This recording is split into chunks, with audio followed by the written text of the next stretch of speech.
자, 3회의 프로그램으로 정신분석 특강을 진행하게 됐는데요.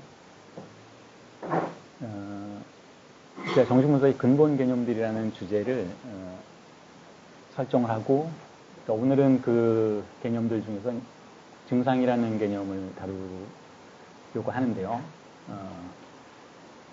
제가 잡은 근본 개념들은 증상, 윤리, 퀴어, 이렇게 세 가지 개념이 될 텐데, 뭐 증상이라고 하면 여러분들이 정신분석과 충분히 연결시켜서 생각하실 수 있을 테니까 정신분석에 대해서 낯선 개념은 아니라고 생각하실 수 있겠는데, 윤리와 퀴어는 어떻게 보면 정신분석의 영역과는 사뭇 어울려 보이지 않는 그런 개념이라고 할 수가 있겠죠. 자, 어쨌든 여러분들이 제 특강을 따라오시면 어떻게 증상의 개념에서 우리가 윤리라는 개념으로 넘어가서 다시 퀴어에 관련된 윤리학이 설정될 수 있는지, 정신분석이라는 흔히 남성 우월적인, 남근 중심적이다라고 비판받고 있었던 프로이트의 개념을 어떻게 심지어는 퀴어의 영역으로까지 이끌어갈 수가 있는지를 여러분들이 이해하시게 될 거예요. 저를 믿고 따라와 주신다면. 자, 그래서 그 중에서 오늘은 증상, 프랑스어로 이제 쌍통이라고 하죠. 지금 오타가 있습니다. P 다음에 T가 있어야 되는데 제가 쌍뽕이라고 했어요. 자, 오타인데요. 자, 증상 개념에 대해서 우선 먼저 말씀을 드리면, 증상은 우리 모두 다 아는 것처럼 어디가 아픈 걸 증상이라고 해요. 병의 신호인 거죠. 어디가 아플 때 증상을 느낀다라고 하니까. 그리고 보통 정신의학의 영역에서도 마찬가지지만 일반 의학의 영역에서도 그 증상을 진단을 하고 그 진단명에 대해서 이름을 부여하고, 그런 다음에 그 증상을 제거하는 것을 일반적인 의학이 추구하는 방향이라고 생각할 수가 있겠죠. 정신분석의 시작 역시 그러한 방향성을 가지고 시작을 했던 것 같아요. 프로이트에게서 정신분석이란 증상을 제거하는 데 있다라고 생각되었으니까, 프로이트 역시 의학자였고 정신분석가이기 이전에 정신의학자였기 때문에 정신과 의사였던 거죠.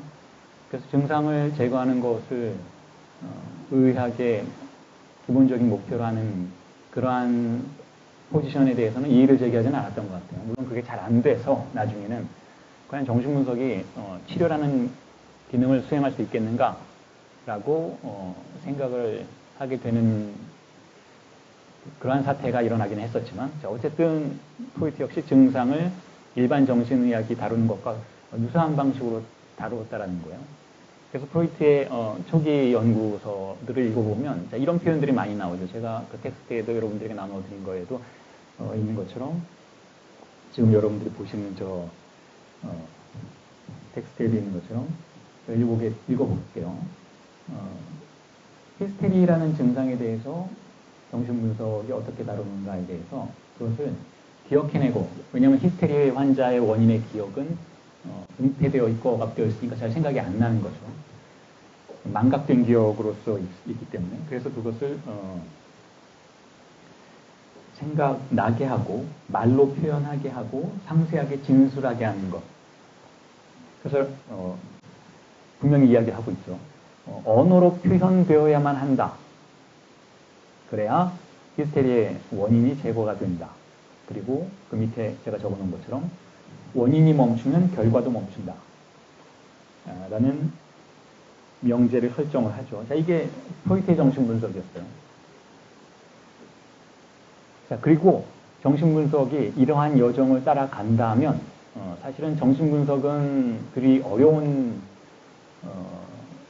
학문이라고 할 수가 없었을 테죠. 프로이트의 여정이 라깡의 여정보다는 상대적으로 읽기가 수월하고 정리하기가 수월하고 이해하기가 수월한 것처럼 보이는 이유도 거기에 있는 것이죠. 단지 증상을 제거하는 것이라면 난해한 학문이라고 볼 수 없다라는 거예요. 심지어는 오늘날 20세기 철학자들이 하듯이 텍스트를 가지고 와서 이리저리 굴려보고 이해되지 않는 부분들을 신비롭게 생각하는 그러한 사태가 벌어질 이유가 없었던 거죠. 프로이트의 태도를 정신분석이 견지했다면.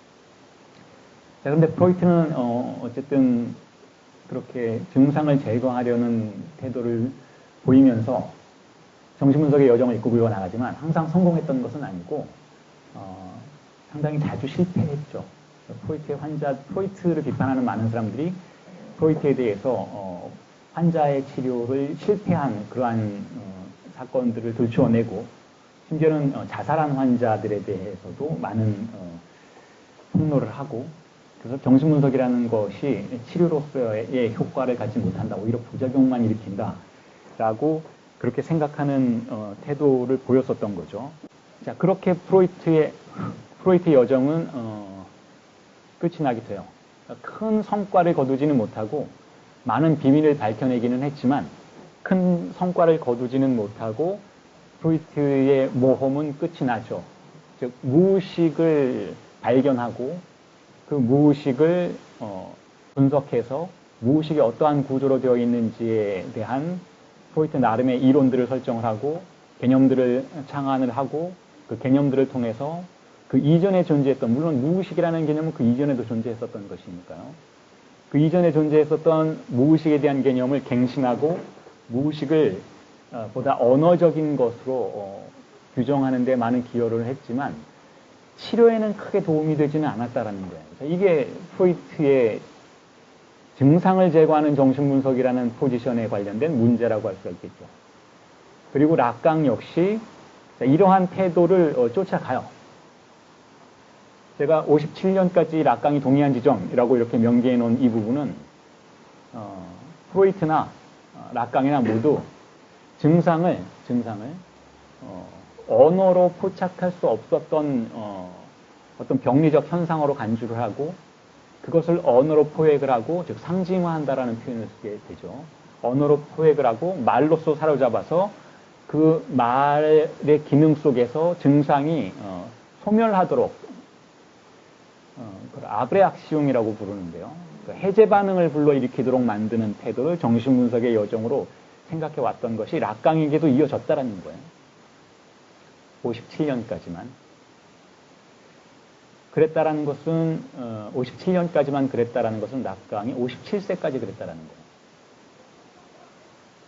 거예요. 락강이 우리가 알고 있는 락강, 다시 말해서 정신분석을 치료라는 영역으로부터 흔들리게 만들고 정신분석이 치료가 아닐 수도 있다라고 생각하도록 만들고 정신분석을 의료계에서 바라볼 때는 상당히 의심스러운 것으로 만들기 시작하는 시점이 대략 58년부터라는 거예요. 58년부터. 그러니까 락강이 말하기에 따라서는 아주 나이 많은 늙은 시점에서 늙은 나이에 자신의 포지션을 변화시키고 있었다라고 생각할 수가 있겠죠. 본인은 그렇게 생각하지는 않았을 것 같아요. 본인이 57세가 됐어도 자기가 늙었다라고 생각하지는 않았을 것 같아요. 왜냐하면 그 이후로도 80세가 될 때까지 끝없이 자기 자신의 이론들을 재정립하고 다시 해체하고 재정립하고 다시 해체하고 하는 방식의 이론의 여정을 멈추질 않기 때문에 죽는 순간까지. 자, 그런 부분이 락강의 특수한 지점이라고 볼 수가 있죠. 다른 철학자들과 락강의 다른 점이라고 볼 수가 있겠다는 거죠. 다른 이론가들과 락강의 다른 점이 그런 부분이라는 거예요. 어떤 부분이냐면 이론을 세우려고 하지 않는 부분.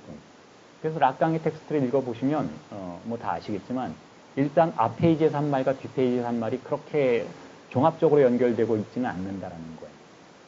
그래서 제가 이렇게 특강 같은 것을 마련을 할 때 우려의 말씀을 드리는 이유는 이렇게 3강 정도의 강의를 듣고 락강이 누구인지를 아는 것, 물론 아실 수도 있어요. 그런데 그게 별로 중요한 일은 아니라는 거예요. 락강이 누군지 알아서 뭐 하시게요. 락강은 그걸 원하지 않는데 락강은 자기가 누군지 지식의 형태로 전달되는 것을 원하지 않는다라는 거예요. 락강이 누군지를 알면 그걸 우리가 수능에다가 쓸 수도 있는 것도 아니고 토플 시험 볼 때 그런 문제가 나오는 것도 아닌데 자랑을 할 수 있겠죠. 어디 가서 락강 이런 사람이야 넌 모르지 라고 자랑을 할 수 있겠지만 락강이 누구인지 아는 거, 락강의 지식을 언어로서 이해하는 것은 별 의미가 없다라는 거예요. 그걸 락강도 알고 있고 자기 자신의 정신분석의 지식이 자신의 제자들이 그것을 습득하고 정신분석의 여정 속에서 그걸 활용하는 것 또한 거부했다라는 거예요. 본인의 지식은 본인이 만들라라는 거예요. 왜냐하면 매번의 정신분석가를 찾아오는 내담자의 무의식은 각각 개별적인 것이기 때문에 그러한 개별적인 무의식을 락강이 만들어낸 보편적인 그런 건 절대 아니지만 그렇다고 오해받고 있는 어떤 이론, 보편적 이론을 통해서 분절하는 행동은 락강이 가장 근본적으로 원하지 않았던 행동이라는 거예요. 무슨 말씀을 하시는지 이해하시겠어요? 여러분들이 정신과 의사를 찾아갔는데 여러분들이 살짝 미쳐있다라고 정신분석가 이야기하는 거예요. 그럼 여러분들도 대충 동의할 수는 있어요. 왜냐하면 힘드니까. 정신이 오락가락하는 것 같으니까. 우울한 것 같으니까. 내가 어떤 병이 있는 것 같은데 자 이게 뭡니까? 라고 물어보려고 갔다면 정신과 의사가 뭐라고 진단명을 알려주겠죠. 근데 내가 믿을 수가 없는 거예요. 정신과 의사가 나에게 당신은 조현병 환자입니다. 라고 말하는 것이죠. 그럼 내가 믿을 수가 없기 때문에 어디서 그런 권위를 가지고 그러한 이론을 나에게 진단명을 적용시키느냐라고 물어보겠죠. 그럼 그 뒤에 DSM-1235라는 책자들이 있어요. 진단을 권위 있도록 만들기 위해서 미국 정신의학회가 만든 지식의 책이라는 것이 있다는 것이죠. 자, 그 지식의 책에 근거해서 내 정신 상태가 어떠한지를 타자가 나에게 규정하는 것. 자, 이게 일반 정신의학이라면 이러한 정신의학의 시스템을 우리는 타자에 의해서 나의 마음이 소외되는 과정이라고밖에 볼 수 없다라고 락강은 극단적으로 생각한다라는 거예요. 물론 조현병까지 가면 굉장히 멀리 가는 것이기 때문에 불안해하실 수도 있겠지만 여러분들이 가지고 있는 각자의 마음과 무의식의 구조는 프로이트가 이야기하듯이 다형적인 거예요. 다형적이라는 것은 다수성이라고도 언급할 수가 있겠죠. 뭐 바디의 용어로 쓰자면 멀티플이라고 할 수가 있겠죠. 그냥 다수적인 것이고 개별적인 것이기 때문에 그 개별적인 것을 타자의 지식의 시스템에 내어주고 그것에 의해서 분절당하는 과정을 정신분석의 치료라고 본다면 그것은 일반적으로 일자의 권력이 우리의 존재를 규정하고 한정시키는 과정 그 자체를 정신분석의 영역에서 다시 반복하는 것 이상이 아니기 때문에 락강은 그것을 원치는 않는다라는 거예요. 그러니까 이러한 3강의 특강을 통해서 여러분들이 제가 락강의 누구이다라고 이렇게 지식의 체계를 통해서 여러분들에게 그러한 지식을 전달시켜 드리는 것은 큰 의미가 없다라는 거예요. 그럼 무슨 얘기를 하려고 이렇게 뜸을 들이는가라고 생각하실 수도 있을 것 같아요. 락강을 읽는다라는 것은 락강의 텍스트 안으로 들어가서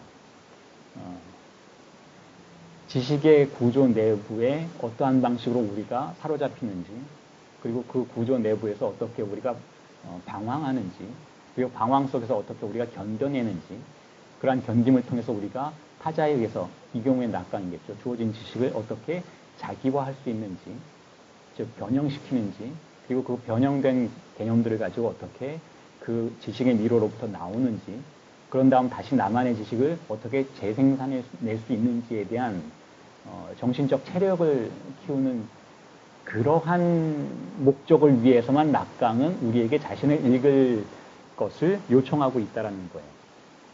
그러니까 제가 지금부터 여러분들에게 하는 이 강의들은 물론 락강이 누구인지 어떤 지식이 전개되고 있는지에 대한 그리고 어떻게 증상을 락강이 대하고 있는지에 대한 설명들을 이어나가는 것이기는 하겠지만 일반적으로 여러분들이 다른 철학이나 지식을 접하시는 방식으로 접근을 하시는 건 무의미하다라는 얘기를 말씀을 드리고 싶어요.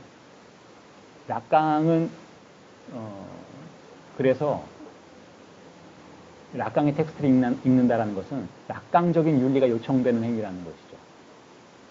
그러니까 뭐 하룻밤 만에 읽는 자크 락강 이런 책들 있잖아요. 이런 책을 읽고 락강이 누구인지를 아는 것보다는 그냥 락강의 텍스트 안에 들어가서 한참 헤매다가 한 1년 헤매다 나오겠죠. 나와서 락강이 누구인지 모르겠어 라고 말하는 게 훨씬 더 건강한 상태라는 거예요. 그러한 방황이 결국은 우리가 어떻게 지식에 대해서 우리 자신의 포지션을 취해야 하는지 어떻게 지식을 사용할 수 있는지를 궁극적으로 알도록 해주는 절차들이라는 것이죠.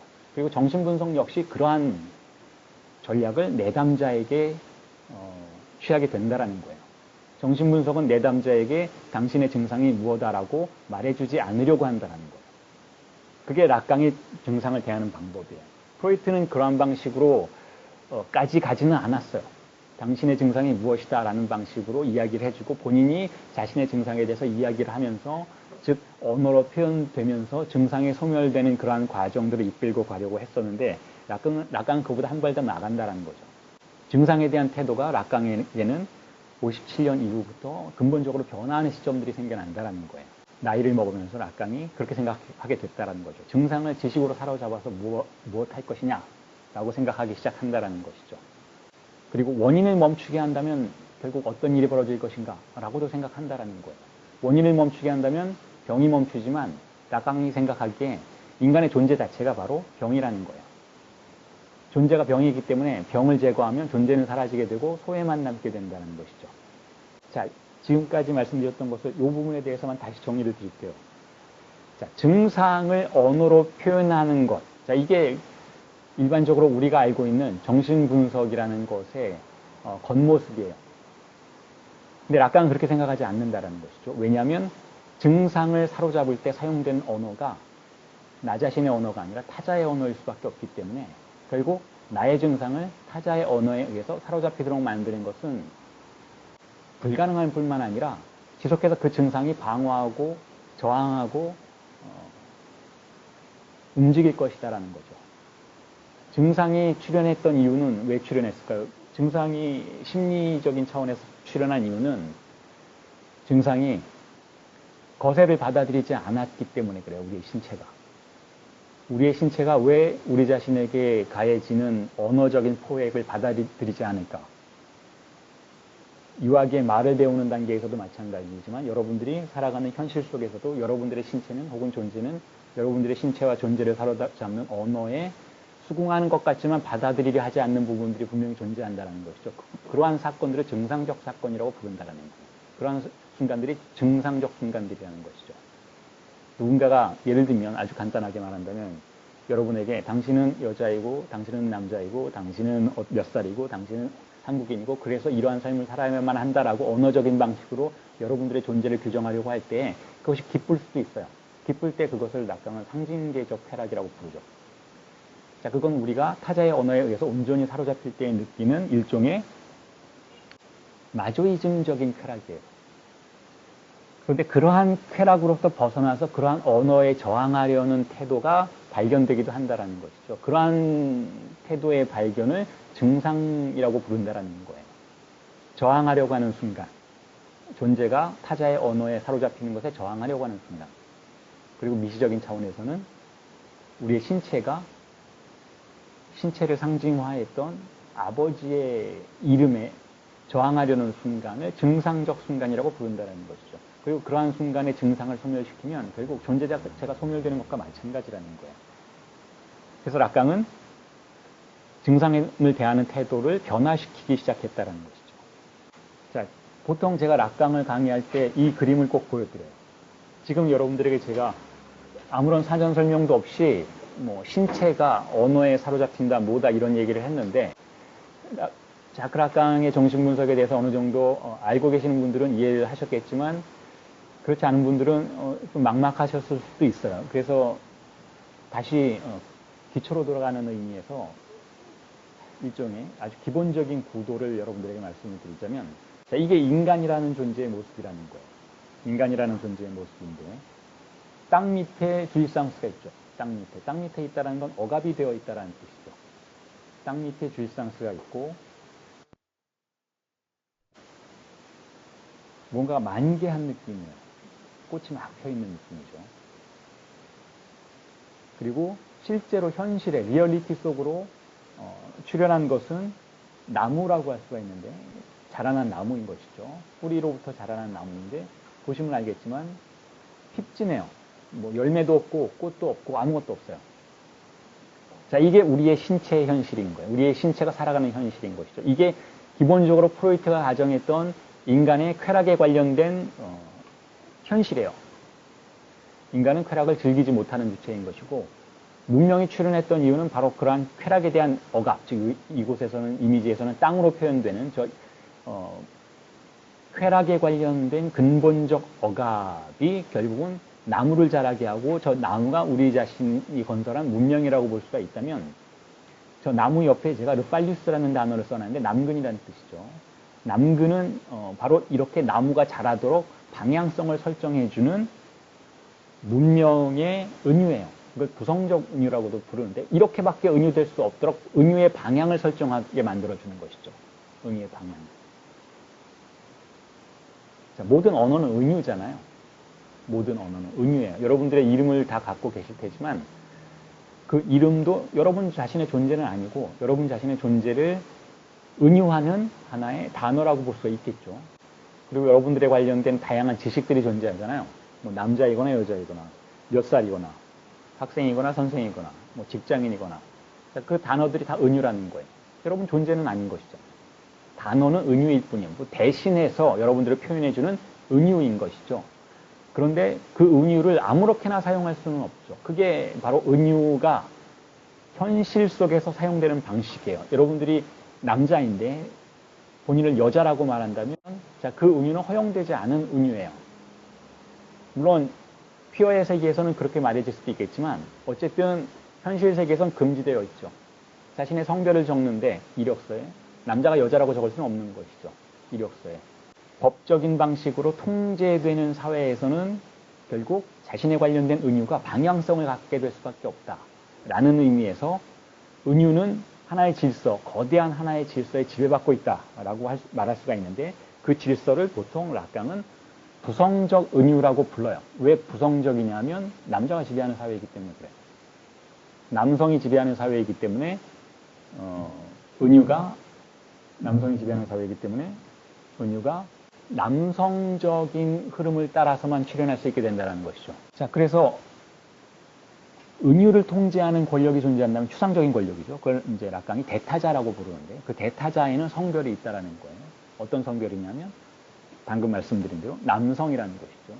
가부장적 질서가 사회를 지배하고 있기 때문에 자, 가장 근본적인 장소에서부터 즉 가족관계 속에서부터 이미 아버지의 질서가 가족관계를 지배하고 있기 때문에 그 아버지의 질서가 유도하는 방식으로만 아이들은 자신을 은유할 수 있게 된다는 거예요. 자신이 착한 아이거나 나쁜 아이거나 모든 종류의 자신을 표현하는 그러한 단어들이 은유로 사용될 때에는 아버지의 질서를 따를 수밖에 없다는 것이죠. 그래서 그 아버지의 질서로 은유되는 모든 의미의 세계를 팔루스라고 부르는 거예요. 자, 그런데 그 팔루스를 따라서 자란 나무들은 어쨌든 하나의 권력에 의해서 통제받고 있는 것이기 때문에 핍진하다라는 거예요. 쾌락을 즐길 수 없게 됐다는 것이죠. 신체는 철저하게 통제당한다는 것이죠. 땅 밑에 존재했던 그 거대한 꽃의 향연은 결국 땅 밑에 존재하는 것으로만 간주될 뿐이고 현실 속에서 우리가 겪는 삶의 양태는 핍진한 양태라는 거예요. 죽은 양태라는 것이죠. 물론 저 밑에 있는 땅에 보이는 저 화려한 꽃이 어떤 의미에서는 신화적인 이미지일 수도 있어요. 실제로 우리가 저 주일상스의 세계를 다시 경험하게 된다면 고통으로밖에 경험할 수가 없기 때문에. 왜냐하면 우리는 이미 팔루스에 의해서 통제당하고 있기 때문에 사후적으로 다시 그리로 간다 해도 그것을 꽃으로 향유할 수는 없게 된다는 거예요. 주일상스를. 자, 그런데 제가 그 나무의 끝에 별표 하나를 그려놓고 히스테리의 꽃이라고 표시를 해놨어요. 자, 히스테리란 무엇인가 하면 이후에 제가 히스테리를 자세하게 설명을 드리겠지만 히스테리가 무엇인가 하면 히스테리는 핍진한 현실을 뚫고 억압을 뚫고 출현한 주입상스의 표현들이에요. 그러니까 쾌락의 표현들이라는 거예요. 그래서 일종의 땅 밑에서만 존재해야 했던 꽃이 현실 속에서 피워진 것과 같다라고 말해질 수도 있겠죠. 자, 그런데 아까 말씀드렸던 것처럼 신경증자로서의, 즉 억압된 존재로서의 인간은 그러한 주일상스의 현실적인 개화를 쾌락으로 받아들이지 않는다라는 거예요. 쾌락으로 받아들이지 않고 고통으로 받아들인다는 것이죠. 왜냐하면 금지되었던 것이기 때문에. 그래서 히스테리가 꽃을 피울 때 주체는 그것을 고통으로 간주하고 그 고통이 심하다고 느꼈을 때 바로 정신분석가를 찾아오는 거예요. 정신분석가를 찾아와서 자신의 고통을 호소하는 것이죠. 고통을 호소할 때 정신분석가가 만약에 프로이트였다면 그 꽃을 꺾으려고 할 거예요. 혹은 일반 정신의학도 마찬가지로 그 꽃을 꺾어서 제거하려고 한다라는 거예요. 즉 팔루스의 언어를 사용해서 팔루스의 은유법을 사용해서 그 꽃을 언어로 표현하고 묘사한 뒤에 시들어서 죽게 만들려고 할 것이다라는 거예요. 그래서 그쪽에서 꽃이 소멸되면 그것을 정신분석의 치료라고 부르게 된다라는 거예요. 락강은 그러한 태도에 반대한다는 것이죠. 그 꽃을 소멸시키면 다른 가지에서 꽃이 피어날 거라는 거예요. 왜냐하면 근본적으로 억압된 것은 회귀하는 속성을 가지고 있기 때문에 그게 억압의 근본적 태제이기도 하죠. 억압은 완전할 수가 없다는 거예요. 그래서 회귀를 항상 야기한다는 것이죠. 그래서 가지에 어디서든 또 다른 꽃이 피게 되면 또 그것을 제거하려고 할 것이고 그런 방식으로 끝도 없이 정신분석의 치료의 절차가 반복될 수밖에 없다는 것이 사실상 프로이트가 후기에 경험한 난점이었어요. 증상을 제거할 수가 없더라. 즉 치료에 성공할 수가 없더라. 제가 아까 여러분들에게 소개시켜드린 그 초기 텍스트에는, 즉 19세기 말에 쓰여진 텍스트에는 자신 있게 언어에 의해서 증상이 소멸될 것이다 라고 이야기는 하고 있지만 후기의 프로이트는 이제 자신감을 잃게 된다는 것이죠. 그 자신감을 잃게 되는 것 자체가 바로 증상과 억압의 장치와 그리고 억압의 장치를 뚫고 나온 히스테리적인 증상의 표현의 근본적 구조라는 거예요. 프로이트가 그걸 몸소 증명하고 갔다라는 거예요. 즉 증상은 사라지지 않는다라는 것이고 그게 증상의 구조라는 거예요. 증상은, 즉 병은 우리 자신이라는 것이죠. 그게 인간의 그 자체라는 거예요. 그렇기 때문에 병을 제거할 수가 없다는 거예요. 병을 제거하면 인간이 소멸하는 것이다 라고밖에 할 수가 없는데 인간은 로봇가 아니기 때문에 어떠한 프로그래밍에도 완전하게 장악당하지 않는다는 것이죠. 그래서 인간의 신체는 반항한다는 거예요. 인간의 신체가 반응을 하고 인간의 신체가 증상을 표현하고 그 고통 속에서 자신의 무의식과 조우하는 이러한 모든 절차들이 바로 인간의 근본적인 본성이라는 거예요.